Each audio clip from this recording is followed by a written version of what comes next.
کار و ئامادەبوانی بەڕێز هەموو خۆشەویستانەی لە ژوان و لە حزوری مامۆستای خۆشەویست و بەڕێزمان مامۆستا بەهادی نووری لە قەراخی لانکەی شۆرش و تێکۆشان و ئاینداری و ڕۆشنبیری و زانست و زانیاری و سیاسەتکردن و پەیوەندی کۆمەڵایەتی و ژینگە پارێزی و جوانی و ڕەسەنایەتی و شارستانیەتی ئەم وڵاتی ئێمەیە کۆبوونەتەوە. پڕ بەدڵ بە ناوی پارێزگای سلێمانیەوە بەخێرهاتی هەمووتانەکەم. ئامادەبوونی ئێوە ڕێزگرتنە لە یەکێ لەو دەستەبژێر و جوامێرانی ئێمە کە هەوڵی یاوە دادپەروەرانە یەکسان خوازانە لەگەڵ چینی هەژار و زەحمەتکێش و ڕەنجەرانی وڵاتەکەی ئێمەیە لە بارودۆخێکی زۆر ناهەمواری وڵاتەکەی ئێمەیە ڕێگایەکی ڕاست و بیرێکی ڕاست و بیرکردنەوەیەکی ڕەوا هەڵبژێرێ بۆ چارەسەرکردنی خەم و خواست و خولیا و ئاواتەکانی ئەم میلەتەی ئێمە کە تا ئیستاش بە هەموو تێکۆشانانەوە بەشی زۆریان هێشتا بەدی نەهاتوون. لە پنتێکەوە لە گوندێکی تەکیە لە نزیک بە لەگجار ئەم منەوەرانە هاتوون لەو بارودۆخەی کە هەبووە ویستیانە سوود لە هەر بیر و بۆچوون و ئایدۆلۆژیایەک وەربگرن بۆی بتوانن خەمە نیشتیمانی و نەتەوایەتیەکان خەمە ئینسانیەکانی ئێمە بۆ ئازادی بۆ ژیان بۆ بژانەوە بۆ گەشەکردن بۆ پێشکەوتن بەرجەستە بکەن. ڕێزگرتنێکی زۆرە لەو هەوڵ و تێکۆشانانە ملێرەوە ئەمێ پڕ بەدڵ سوپاسی زۆری کۆمەڵگای پەروەردەیی مارگرێت بکەم و بە تایبەتی برای بەڕێزم کاکتۆر تاها ڕەسوڵ و برای بەڕێزم هونەرمەندی پەیکەرساز کاکە چێنەر بنزار و هەموو ئێوەی بەڕێز کە ئەمڕۆ لێرە ئامادەن بۆ ئەوەی بتوانین کەمترین بەخشێک کەمترین وەفایەک بۆ ئەم خۆشەویستانی خۆمان دەرببڕین. ومێ دەکەم چۆن ئەم خۆشەویستانە بە مەرگیشیان ئەتوانن لەم دۆخی کۆرۆنایە کە هەموو مرۆڤایەتی لە یەکدا بڕیوە کۆمان بکەنەوە هەوڵ بین بە هەمان هەناسە بە هەمان بۆچوون بە هەمان بیر و ڕامان چەند جیاواز بێ ناکاتە ئەوەی کە پشتمان لە یەکتری بێ پێویستە ڕوومان لە یەکتری بێ پێویستە پشتی یەک بگرین پێویستە ئەزمموی ژیانی بەلایانی کەمەوە 100 ساڵی ڕابردوو ئەوەی فێرکرده بین کە هیچمان بەتەنیا ناتوانین هیچ بکەین و هیچ بیرۆچنێک ناتوانێت ئەمە بگەێنێ بە ئامانجەکانمان ئەگەر ئیرادە و بەیەکەوە بوون و یەکریزی خۆمان نەبێ. یەکریزیش بەوە نابێ تەنیا ئەوانەی کە کەمن یان ئەوانەی دۆڕێنن یان ئەوانەی کە لاوازن یان ئەوانەی لە نەبوونی و نەخۆشیە داوایەکەن. دەست پێشخەری ئەبێ لە بەهێزەکانەوە بکرێ ئەبێ لە شوێنە عاجیەکانەوە بینە خوارەوە ئەبێ بیرمان بێ ئەم وڵاتە چەندی وەکو مامۆستا بەهادی نووری پێشکەش کردووە چەند لەسەر هەر بستێکی ئەم خاکی ئێمە لەژێر هەر خاکی ئێمەیە چەند شەهیدمان ناوە لە چەند سنگەرە تێکۆشەرەکانمان خەباتیان کردووە لە زانکۆکانمان لە دام و دەستگاکانمان لە بازاڕەکانمان لە ناوەشکەوتەکانمان ئەمانە نەکەین بە سامانێک و بین بەدەمباوە یارمەتی دەرمان بێ و ئەم پەیکەرانە بیرخەرەوەی ئەوە بێکە خەبات و تێکۆشانی ئەم بەڕێزانە بەهەدەر نین. پەیکەرکردن بۆ ئەم خۆشەویستانە تەنیا پەیکەر و ڕێزگرتن نییە لە خۆیان ڕێزگرتنە لە هەموو ئەو کەسانی وەکو ئەوان بەو ڕێباز و کاروانان نیشتیمانی و ئینسانیانەیە خەباتیان بۆ میلەتەکەمان کردووە نمونەیەکن و سومبولێکن لە هەموو تێکۆشەرانی کە زۆر و من دڵنیاتانەکەمەوە گەردمانەوێ بۆ هەر منەوەرێکی ئەم وڵاتە پەیکەرێ بکەین جێگە نامێنێتەوە کە پەیکەرەکانی لێدا بنین بۆیە ئەمانە تەنیا سومبولێکن کە ئەبن بە هێمایەک بۆ هەموو ئەو کەسانی وەکو ئەوان ڕۆژێ لە ڕۆژان خزمەتی ئەم وڵاتی ئێمەیان کردووە.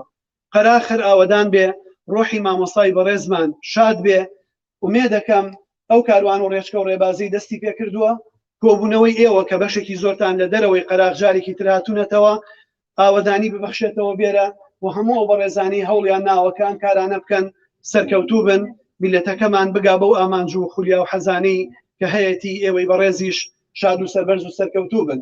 ئێمە هەر لەگەڵم بەڕێزانەیە ئەمێ ئەوە بڵێم لە سلێمانی خەریکی دروستکردنی مەیدانی پێشمەرگەین لە گەورەترین فولکەی سلێمانی کە ئەکەوێتە بەردەم هەواری شار ئەم فولکەیە لەسەر بڕیار و پێشنیازی ئێمە لەلایەن کۆمپانیای برای بەڕێزم کاگەستونی حاجی ئەحمەدەوە سەوز دەکرێت و دیسانەوە برای بەڕێزم دکتۆر تاها ڕەسوڵ دەست پێشخەری کردووە کە لە ساڵی 2016ەوە خەریک بوون بەرزترین پەیکەری پێشمەرگەی لەسەر ئاستی کوردستان و لەسەر ئاستی عێراق کە 26 مەترە تیادا ئەندرێ کە دیسانەوە لە ژن و پیاوێکی پێشمەرگە پێگاتون و ئەبێ بە ڕەمزێک بۆ هەر کەسێک بە درێژایی مێژووی ئێمە تا ئیستا خەباتی نەفساوی درێژە پیاوە لە پێناوی کەرامەت و شکۆ و ئێرادە و شکۆمەندی وڵاتەکەی ئێمەیە.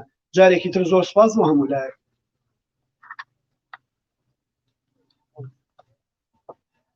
زۆر سپاس بۆ بەڕێز دکتۆر هەڤاڵە بۆ بەکر بۆ پێشکەشکردنەکەی.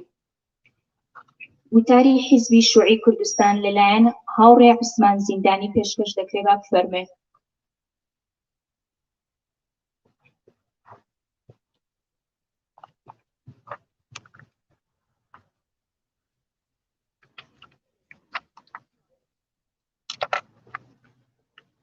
بنەماڵە و کەس و کاری سەرکردەی تێکۆشەر بەهادی نووری. هاوڕێیانی خۆشەویست، پێشمەرگە دێرینەکان، نوێنەرانی دام و دەستگا حکومی و حیزبیەکان، ئامادەوانی بەڕێز، خۆشحاڵین ئەمڕۆ بەشدارین لە مەراسیمی پەردەلادان لەسەر پەیکەری مامۆستای خەباتگێڕ و ماندوونەناس کە تا دوا هەناسە و دوا ساتەکانی ژیانی بە هەڵوێست و تێکۆشەرانە بەردەوام بوو لە خەباتکردن لە پێناوی گەل و نیشتیماندا.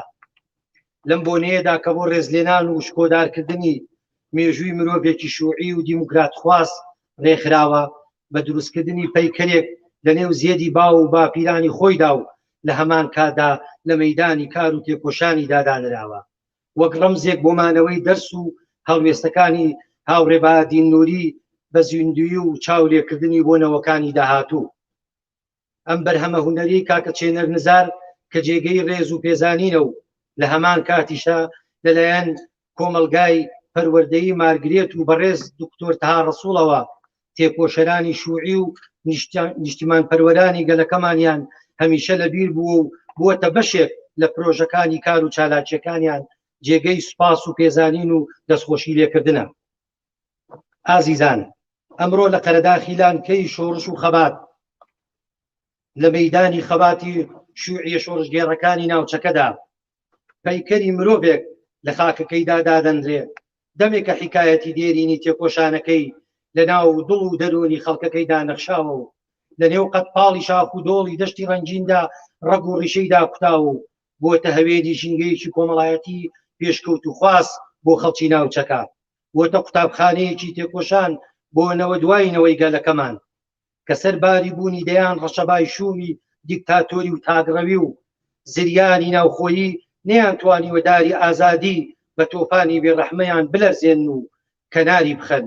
و ئێستش مامۆستا بەهادی نووری بەڕاوەستاوی و سەربەرزانە لە نێوانماندایە. ئێمە شوعیەکان شانازی دەکەین بە پیاوێکی بە هەڵوێست و ئازا و کارامەوە کە هەموو ژیانی پێشکەشی پیر و باوەڕەکەی کرد و لەم ڕێگەیەشدا نەهامەتی و ناڕەحەتی زۆری چەشت، ڕوبەڕووی ئاوارەیی و زیندانی کردن و دەربەدەری بووەتەوە، بەڵام هەمیشە ئازایانە خۆڕاگرانە بەردەوامیداوە بە تێکۆشانی چینایەتی و نیشتیمانی لە سەراسەری عێراقدا. شوێنێک نەماوە جێپەنجەی جوڵە و خەباتی بەهادی نووری پێوە دیار نەبێت. مامۆستای تێکۆشان هەر لە تافیلاوێتیەوە کە لە خانەوادەیەکی نیشتیمان پەروەری دڵسۆزی ناوچەی قەرەداغدا بە بیر و باوەڕی پێشکەوتوخوازی گۆش و پەروەردە دەکرێ و لێرەوە و لە نێو ژیانی پڕ زەحمەتی جوتیارانی گوندەکان و هەستکردن بە چەوسانەوەی کرێکارانی ناو شارەکانەوە ڕێگەی تێکۆشان دەگرێتە بەر لە ناو ڕیزەکانی حیزبی شوعی عێراقدا کە ئەو زەمان تاکە حیزبی جەماوەری سەراسەری گەل و نیشتیمانی عێراق دەبێ و بە چالاکی و لێوەشاوەی خۆی و قوربانیدان لە پلەی ئەندامێتی تاکو سەرجەم پلە و بەرپرسیایەتی سیاسی و سەربازی باڵا وەردەگرێت تا ئاستی سەرکردایەتیکردنی حیزب و بە تایبەت لە کاتە هەستیار و مەترسیدارەکاندا ڕۆڵی گرنگی گێڕاوە لە بەردەوامی و جۆشدان بە خەباتی شوعیەکان و مانەوە و پاراستنی حیزب. بەڕێزان، مامۆستای تێکۆشان بەهادی نووری لە بواری نووسین و دەرخستنی ڕووداوە شاراوەکانی ژیانی سیاسیدا بە ڕاشکاوەیی و ڕوونێوە هەڵوێستەکانی خۆی و دەوروبەری خستۆتە ڕوو بۆ جەماوەر و وە کاریگەری خۆی هەبووە لەسەر دەوروبەرەکەی کە هەبوو و کۆششی ئەم هاوڕێیە بە سەدان هاو نیشتیمانی هاتوونەتە ناو ڕیزەکانی خەباتەوە وە کاریگەری ڕاستە و خۆی لەسەر خەڵکی ناوچەکە و کە سوکار و دەوروبەرەکەی هەبووە. هەر لەم ڕێگەیەشدا لە ناو ئەم بنەماڵە و خانەوادە تێکۆشەرانەدا چەندین ڕۆڵەی ئازایان لە ڕیزەکانی هێزی پێشمەرگەی حیزبدا بوون و بەدەیان لە ژنە تێکۆشەرەکانیان ماندوونە ناسانە لە ڕێخستنەکانی نهێنی حیزباکاریان کردووە. چەندین شەهیدیان بەخشیوە بە ڕێگەی ئازادی نیشتیمان و بەختیاری گەلەکەیان.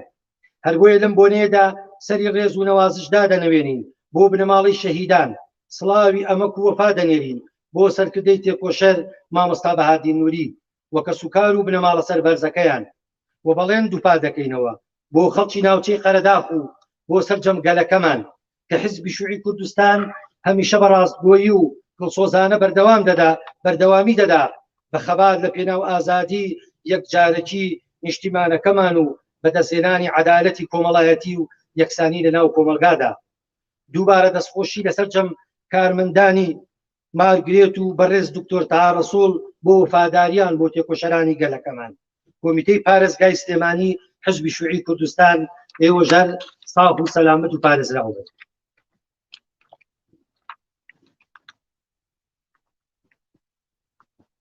زۆر سوپاس بۆ هاوڕێ عوسمان بۆ پێشکەشکردنی وتەکەی. وتاری سکرتێری حیزبی سۆسیالیست دیموکراتی کوردستان بەڕێز کاکە محەممەدی حاجی مەحموود هاوڕێی دێرینی مامۆستا بەهادی نووری فەرمێت بۆ پێشکەشکردنی وتەکەی.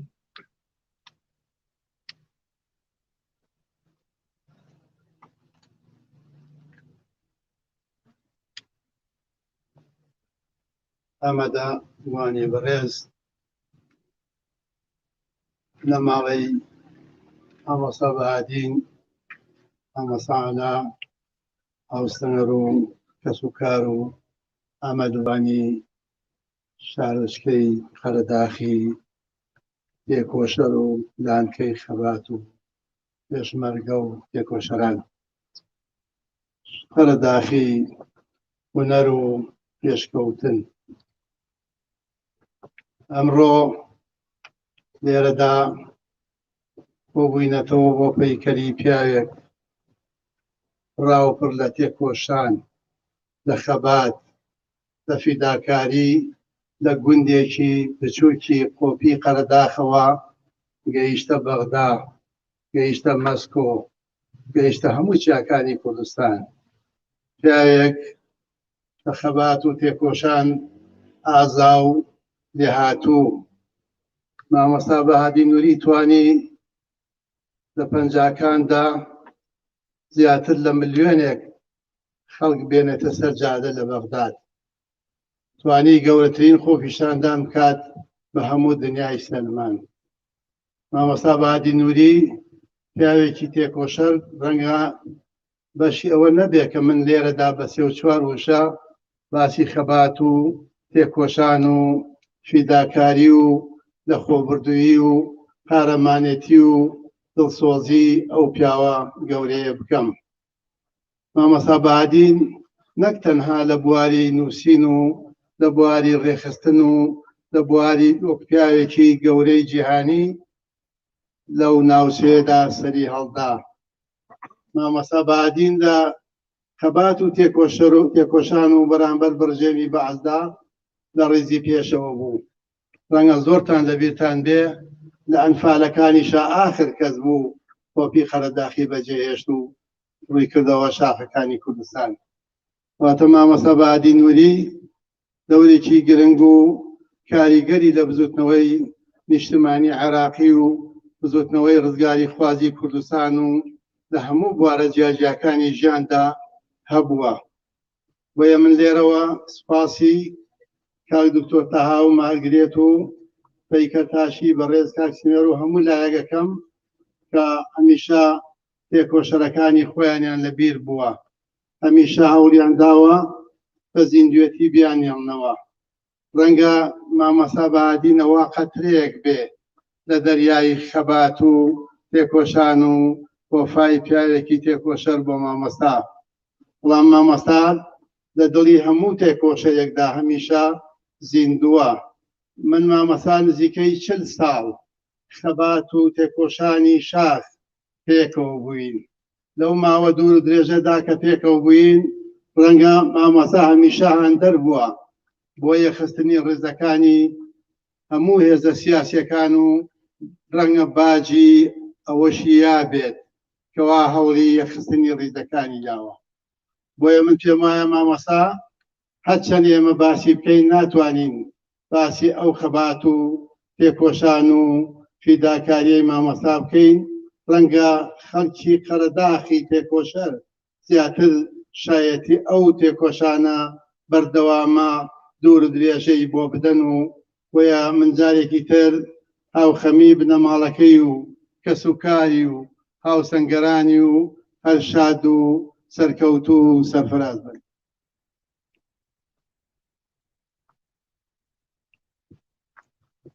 زۆر سوپاس بۆ کاک محەممەدی حاجی مەحموود بۆ پێشکەشکردنی وتەکەی. وتاری پێشمەرگە دێرینەکان لەلایەن هاوڕێ حەمەڕەشید پێشکەش دەکرێت با بفەرمێ.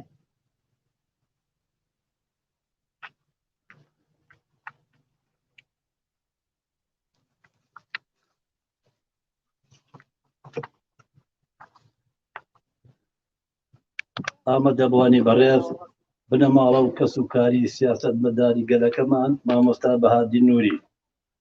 بەڕێزان نوێنەری لایەنە سیاسیەکان و دام و دەستگا حکوومیەکان و کەسایەتیەکانی ناوچەی قەرەداغ سپاسی ئامادەبوونتان دەکەین لە مەراسیمی پەردەنادان لەسەر پەیکەری مامۆستای بەڕێز بەهادی نووری تێکۆشەر.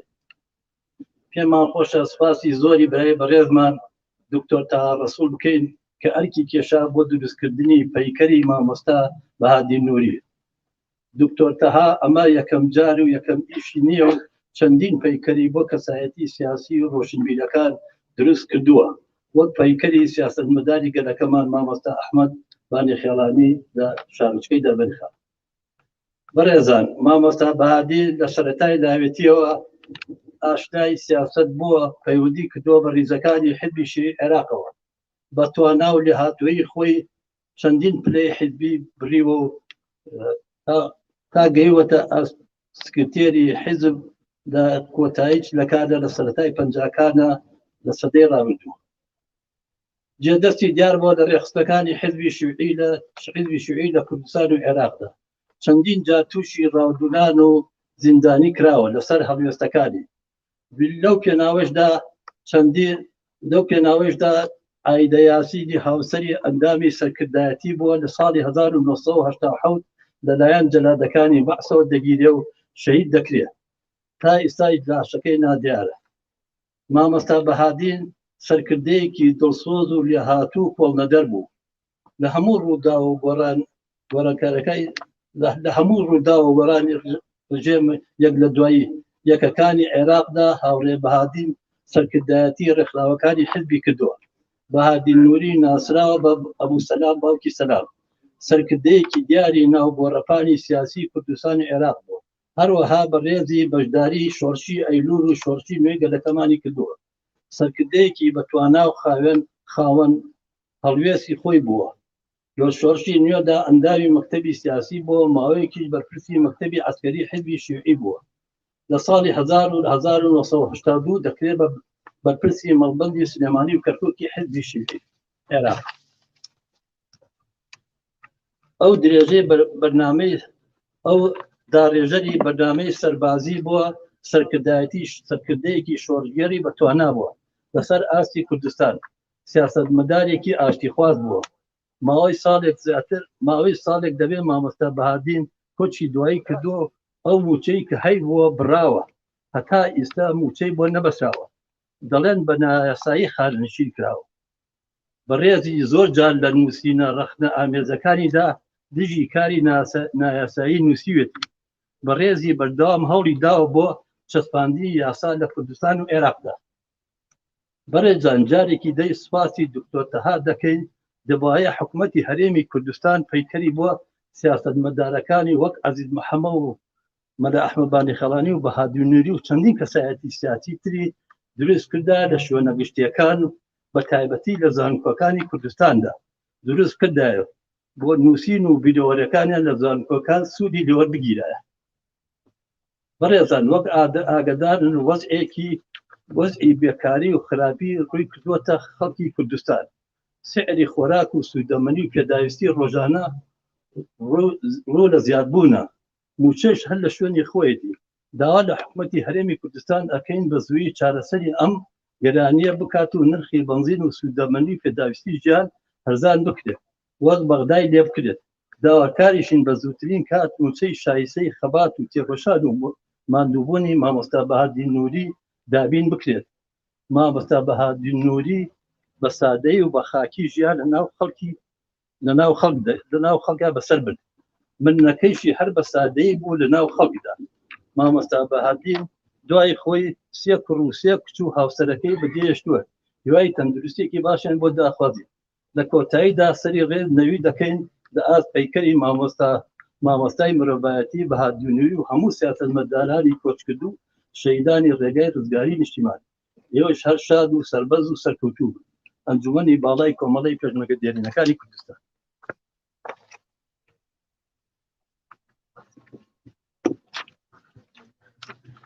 زۆر سپاس بۆ هاوڕێ حەمەڕەشید.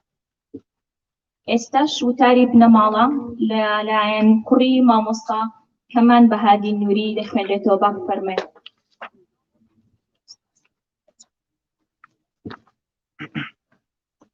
بە خێراتنی یەک بە یەکتانەکەم هەرکتان کێشاوە. مەرجی باوکم ئازارێکی لەبیر نەکراوە بۆ من. ئەو تەنها باوکم نەبوو بەڵکو هاوڕێیانە مامەڵەیە کردم. ئەوەی ئازاری من کەم ئەکاتەوە ئەوەیە کوڕی باوکێکم سیاست وەک چرایەک دەبینێ کە دڕ بە شەوە زەنجی نایەکسانی و جیاکاری لەسەر بنەمای نەتەوە و ڕەگەز و هەموو جۆرەکانی دیکەی دەدات. بەختم هەبوو کە کوڕی باوکێکم خاکی و سادە، پڕئومێد و چالاک، کۆڵنەدەر و خۆڕاگر، هاوکات ناترسێ لەوەی دان بە هەڵە سیاسیەکانی خۆی دابنێ و لەو ڕێشەوە بەردەوام فکری خۆی نوێ دەکاتەوە. ئەوەی ورە و هێزی بەردەوامی لە ژیاندا بە من دەبەخشێ ئەوەیە باوکم ڕازگۆ بووە لەگەڵ خەڵکی ستەم لێکراوی عێراقدا، لەناو ئەوان و بۆ ئەوان ژیاوە، لەو پێناوەشدا قوربانی گەورەی داوە تا ئەگاتە ئەو ڕادەی هاوسەری یەکەمی زیندانی دەکرێ و برا گەورەکەم هەر لە زیندانە لەدایک دەبێ و هاوسەری دووەمی شەهید دەکرێت و دوو برازای شەهید دەبن و کەسوکاری تریشی هەر یەک بە جۆرێک زیانی گەورە بە ژیانیان دەکرێت. لەسەر ئەمانەشەوە دەبێ بڵێم ئەو بەتەنها نەی دەتوانی زیاتر لە 6 ساڵی تەمەنی بۆ خەباتکردن تەرخان کات ئەگەر سەدان و هەزاران کەسی دڵسۆز لە سەرتاسەری عێراقدا پشتیوانیان نەکردایە.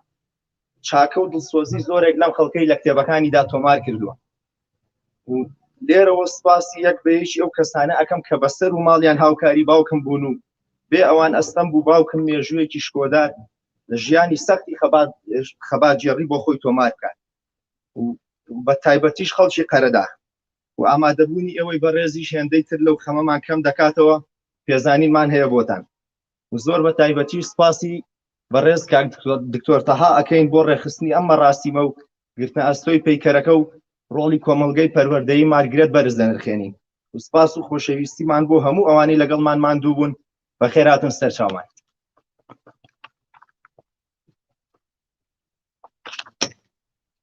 زۆر سپاس بۆ بەڕێز کەمان بەهادی نووری بۆ وتاری بنەماڵە.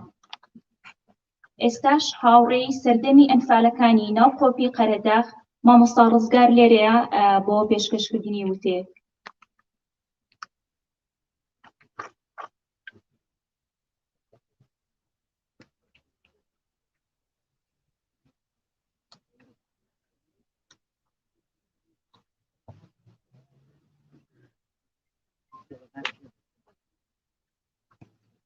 سڵاو ڕێزم بام وڵای لە دوای ئەنفالی سێ ئەمە یعنی کاسوونە مەسەوەی بەرگەس ئەو یانێک کە هێزەکەمان ئیسحابی کرد لە بۆ دوو بەش. هێز یەکەمیان یەکە بە سەکەدایەتی شێخ حەمەڕەش و یعنی هەموو هێزەکە نزیکە 700 کەسە بوو، هەر خۆی هەر ڕۆژە شێخ حەمەڕەش هەمیانی بەر بەرەو مەنتیقەی سەوسەما. هێزی دووەم کە بریتی بوو لە نزیکی 600 کەس کە بە سەکەدایەتی کاک شێخ زافر و کاک عەمەر فەتاح و کاقاری حاجی عەلی و کاعادەشکور ئەم هێزای ماتون لە ناو کۆپی قەرار. بەڵام لە دووەم ڕۆژدا لە ڕۆژی 16 چوار ئێمە تووشی شەڕێک بوون ئەو بوو کە دوو بریندارمان هەبوو کێکی کاک خالید ماوەتی بوو یەکەشیان کاک عەمەڕۆ بوو. لە ڕۆژی هەفتەی چوار بڕیاردرا کە ئێمە کە نزیکی 10 پێشمەرگە بووین ئەو دوو برادرە برینارە بینە بۆ کۆپی قەرار. ئەویش مامۆستا بەهادین سەکەدایەتی ئەم هێزەیە کرد کە ئێمە چوینە ناو کۆپی قەرار بوو لەگەڵ هەندی هێزی کا یەک بگرینەوە. ئەویش یانە کە مەفرەزەکەی شێد مەلاحوە بوو، مەفرەزەکەی کاک سوهاد بوو، هینی شێد مەحموود مەعزەم بوو لەگەڵ هاوڕێمەجی حیزب شووی. بەداخەوە ئێمە لە ڕۆژی 19 چوار هێزێکی زۆری حکوومەتی عێراقی هێرشتی کرد بۆ ناو کۆپی قەرار، بەڵام هێزەکە بۆ ئێمە نەهات بوو. هێزەکە بۆ یعنی بۆ قواتی بەدرازم بوو، بەڵام ئەو بوو بەهۆی هەردوو ئێسترەکەی ئێمەوە کە بۆ برینارەکان بوو ئەوە بوو چاوێنکە بۆ ئێسترەکان و لە دوایە هێزەکە هاتم بۆ ئێمە. مامۆستا بەهادی نووری یەکسەر ئەو هێزەی ئێمە کە 12 پێشمەرگە بووین کە دوامان برینار بوون کردی بە دوو بەشەوە، سێ پێشمەرگەی بۆ خوارەوەدانا وانیکەشمان بۆ سەرەوە. ئەوە بوو یانە کە لە 19 چوارە لە چارێکی هیچ بۆ یەک هەتاکو ساعت 7:05 قیارە شەڕ بوو وازانم ئەو شەڕە گەورەترین شەڕی ئەنفالەکان بوو هێنا شەڕی پاکستانەکان بوو کە شێت حەمەڕەش خۆی پێویستین 63 کەس لە دوژمن کوژراوە کە لە ناوێدا ئەم لازم ساتخۆی بوو هەر لە دوایەوە مامۆستا بادیوی بۆشەوە ئێمە هێنایە خوارەوە وتی هاوڕیان ئەبێ بچینە پاڵ معسکەرەکەەوە ئێمە هێنا بۆ نزیکی معسکەرگەی شێربان کایکەوێتە نزیکی گوندی تەکێەوە هەر لەوێ شاخۆشی شوێنێکی ئامادە کرد بوو کە ناوی وازانای کونەگەچەکە بوو پڕ بوو لە خواردن و ئارد و هەموو شتێکی ئامادە کردن ئێتر ئێمە نزیکی تقریبا 200 متر بەردە نزیکی معسکەرەکەی حکومەتی عێراقەوە بۆ ڕۆژی دوایەتی هێر شەکرا بۆ شوێنێکی ئێمە ڕۆژی پێشووتر لێبووی بەڵام چونکە مامۆستا بادیوری خۆی شارەزاگی تەواوی هەبوو توانی ژیانی ئێمە بپارێزێت ماوەی مامونیەک ئێمە لێمانەوە بەداخەوە 3 هاوڕێمان شەهید بوو کە یەکێک لەوانە شەهید فەرات گۆشانی دومیان شەهید ستاسو میسپۆری سێمیشان شەهید شەعەلی چەقلاوە ئەو سێ برادەرەمان لە کاتی پارتیزانەکان شەهید بوون بەڵام ئێمە لەدای مامۆستا بادیوری ئێمەی برد بۆ شاخی قۆپی ئەلە بردنی بۆ شاخی نێڵ ماوەیەکی زۆر ئێمە بە شاخی نێڵەوە ماینەوە ئەوەی کە بۆ من دەرکەوت بەڕاستی مامۆستا نووری مامۆستا بادیوری بیری لەوە کردووە کە هەموو هەم ناوچانەی گیرێ ئارد و ڕۆن و هەموو کەلوپەلێکی هێنا بۆ وەک کونەگەچەکە هەموو ئێوارەیەک ئێمە لە شاخی نێڵەوەدا ئەبەزی بۆ نزیکی 4 سەعات ئەومانە بردەسەرەوە ئاردمانە بردەسەرەوە یعنی بە شێوەیەکی وازڕێکی قستە بوو بۆ نمونە نەگە فەردەی ئاردوە نیوێدا بە کۆڵی منە نیوێ بردی ئەچوین بۆ ناودەونێکە مەشا بوو نیوەکەی کەشی بە شوێنێکدا بۆ ئەوەی ئەگەر من تەسلیم بوومەوە یا شتێکم ئەو نیوەکەی کەمێنێ بۆ شوێن بەلای منەوە بەڕاستی مامۆستا بادیوری پیاوێکی ڕۆشی پیاوێکی زۆر هێ من ڕۆژێک لە ڕۆژان من نەبینیوەکە ئەو پیاوە تووڕەمێکی پێدابێت پیاوێکی زۆر لەسەرخۆ زۆر ئازا بوو تا ئێستاگەش من نەمزانی بەڕاستی کە خەوێت و کەڵەسێ تا ئێستاگەش من نەمزانی بەڕاستی بەلای منەوە کە خۆشمان ناومان نابوو پیرەغڵەکەی قەرەدا سپاس دەکەم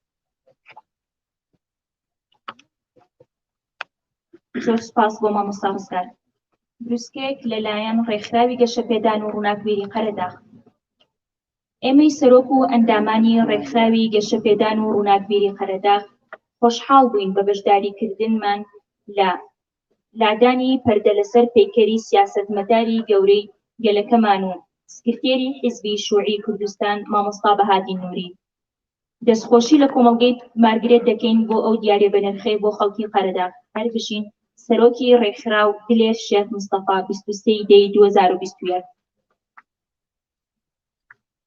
ئێستاش با بەڕێزان دکتۆر هەڤاڵ ئەبوبەکر بەڕێز کاک محەممەدی حاجی مەحموود دکتۆر تەها ڕەسوڵ و کاک حەسەن و کاک کەمان بفەرمونون بۆ پەردەلادان لەسەر پەیکەری شۆڕژگێر مامۆستا بەهادی نووری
من هاوڕێکەوە منەوە نەیمای